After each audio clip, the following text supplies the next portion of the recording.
स्वर्गीय पित्याची इच्छा जो कोणी पाळतो तोच माझा भाऊ माझी बहीण होतो.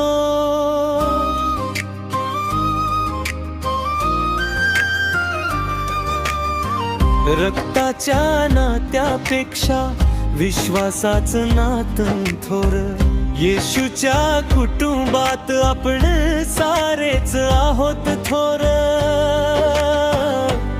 आज्ञा पाळणे हेच देवाचं खरं नातं. आज्ञा पाळणे हेच देवाचं खरं नातं.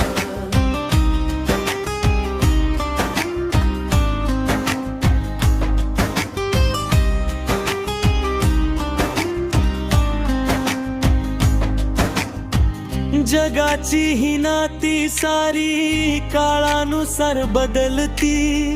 पित्याच्या वचनाने अंतरे मात्र उजळती.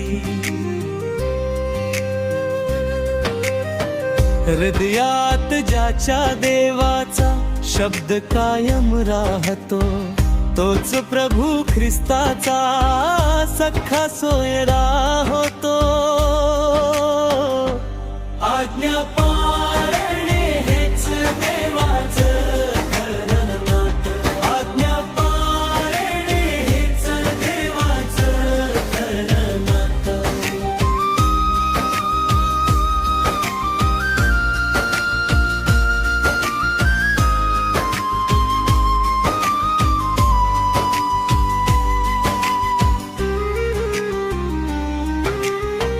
नम्र होऊन जो देवाची आज्ञा शिरसावंद मानतो तोच खरा भक्त प्रभूला जवळून जाणतो. कठीण समयी जो विश्वासाने उभा राहतो त्यालाच येशू आपला प्रिय भाऊ म्हणतो. आज्ञा पाळणे हेच देवाचं खरं नातं. आज्ञा पाळणे हेच देवाचं खरं नातं.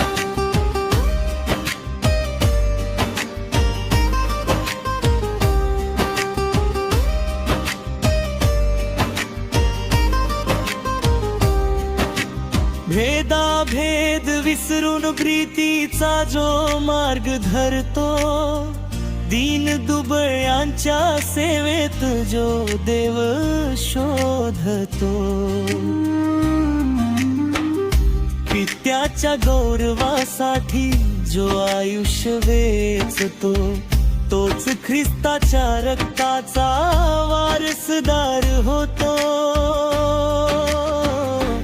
आज्ञा पाळणे हेच देवाचं खरं नातं. आज्ञा पाळणे हेच देवाचं खरं नातं. आई बहीण भाऊ ही नाती देवाची देणं पण पित्याची इच्छा पाळणं हेच जीवनाचं लेणं. पित्याच्या गौरवासाठी जो आयुष्य वेचतो जो आज्ञेत चालतो तोच ख्रिस्ताचा होतो.